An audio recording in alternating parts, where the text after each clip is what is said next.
Hello everyone, welcome back to another video. आज का हमारा video chemistry concepts plus PYQ series का यह फोर्थ वीडियो है। इसमें हमारा टॉपिक है हाइब्रिडाइजेशन एंड बॉन्ड एंगल। अगर आप इस वीडियो को 2 मिनट वॉच करते हैं तो आपका 4 मार्क्स नीट एग्जाम के लिए सिक्योर हो जाएगा। अगर इससे पहले वो वीडियो नहीं देखा है तो इस वीडियो के नीचे डिस्क्रिप्शन में आपको उसका लिंक मिल जाएगा, वहाँ से आप वो तीनों वीडियो देख सकते हैं। चलते हैं आज के इस वीडियो में। तो सबसे पहले यहाँ पे देखिए आपका हाइब्रिडाइजेशन क्या आएगा और बॉन्ड एंगल उसमें कितना होता है। तो सबसे पहले देखिए, अगर आपका हाइब्रिडाइजेशन एसपी आता है तो उसका बॉन्ड एंगल 180 डिग्री होता है। अगर sp2 आता है हाइब्रिडाइजेशन तो उसका बॉन्ड एंगल 120 डिग्री होता है।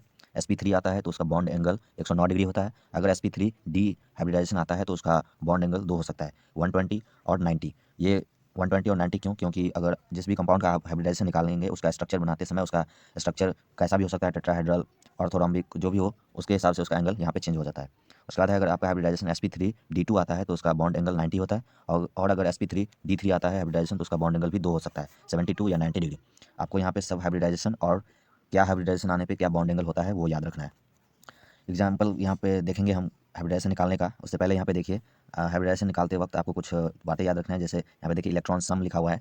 किसी भी कंपाउंड का जब आप हाइब्रिडाइजेशन निकालेंगे, अगर आपको उसमें इलेक्ट्रॉन सम 2 से 8 के बीच आए तो आप 2 से डिवाइड कीजिएगा। मैं बताऊंगा कैसे इलेक्ट्रॉन सम आता है और किस तरह से डिवाइड करना है। अगर आपका 9 से 56 के बीच हो तो उसे 8 से डिवाइड करेंगे, और मोर देन 56 हो तो 18 से डिवाइड करेंगे। बस आपको ये 3 पॉइंट याद रखना है। 2 से 8 के बीच हो तो 2 से डिवाइड, और 9 से 56 तो 8 से डिवाइड करेंगे, और मोर देन 56 हो तो 18 से डिवाइड करेंगे। एग्जाम्पल के लिए देखिए, यहाँ पे हमको हाइब्रिडाइजेशन CH4 BF3 और SO2 का हाइब्रिडाइजेशन बताना है, और बॉन्ड एंगल का ऑर्डर भी बताना है, और बॉन्ड एंगल बताना है किसका कितना होगा। सबसे पहले हम CH4 का हाइब्रिडाइजेशन निकालेंगे। तो मैंने क्या बताया आपको कि इलेक्ट्रॉन सम देखना है। तो यहाँ पे देखिए कार्बन हमारे कौन से ग्रुप के होते हैं। ये हमारे कार्बन 14th ग्रुप के होते हैं, तो इसका वैलेंस इलेक्ट्रॉन 4 हो जाता है। तो यहाँ पे 4 लिखेंगे। प्लस हाइड्रोजन 1 ग्रुप का होता है, तो 1 इंटू 4, यहाँ पे 4 हाइड्रोजन है तो क्या कितना हो जाएगा 4। अब इसको ऐड कीजिए, कितना होगा 8। तो ये हमारा इलेक्ट्रॉन सम हो गया। मैंने क्या बताया था, अगर 2 से 8 के बीच आए तो उसे 2 से डिवाइड करते हैं। तो यहाँ पे हमारा इलेक्ट्रॉन सम 8 है, तो इसको आप 2 से डिवाइड करेंगे तो कितना आएगा 4 आएगा। अब हाइब्रिडाइजेशन लिखने का तरीका देखिए, जैसे 4 है इलेक्ट्रॉन सम तो एक S और P में 3 होगा, तो CH4 का हाइब्रिडाइजेशन हमारा sp3 हो जाएगा। उसके बाद BF3 का हाइब्रिडाइजेशन निकालेंगे।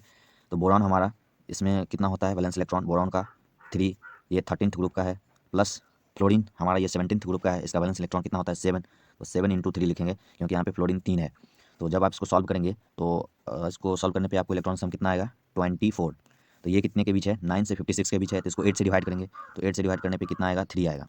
अब इसको लिखने का तरीका देखिए, 3 है इलेक्ट्रॉन तो इसका हाइब्रिडाइजेशन कितना हो जाएगा एक S P में 2। तो BF3 का हाइब्रिडाइजेशन हमारा sp2 हो जाएगा, और इसका कितना था sp3। इसी तरह SO2 का हाइब्रिडाइजेशन निकालेंगे। तो सल्फर हमारे 16 ग्रुप का होता है, तो इसका वैलेंस इलेक्ट्रॉन 6 हो जाता है। प्लस ऑक्सीजन भी 16 ग्रुप का है, तो इसका भी 6 होगा, और इंटू 2 करेंगे, यहाँ पे 2 ऑक्सीजन है। इसको सॉल्व करेंगे तो आपका इलेक्ट्रॉन सम कितना आएगा इसको सॉल्व करने पे 18। तो ये कितने के बीच है 9 से 56 के बीच है। तो इसको आप क्या करेंगे, और इसमें आप 8 से इसको डिवाइड करेंगे।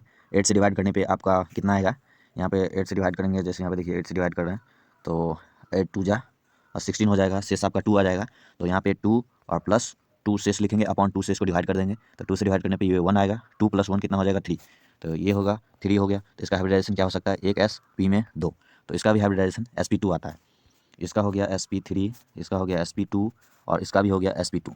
अब आपको बताना है कि इसका बॉन्ड एंगल कितना होगा, sp के लिए क्या होगा और sp2 का क्या होता है और sp2 का क्या होता है।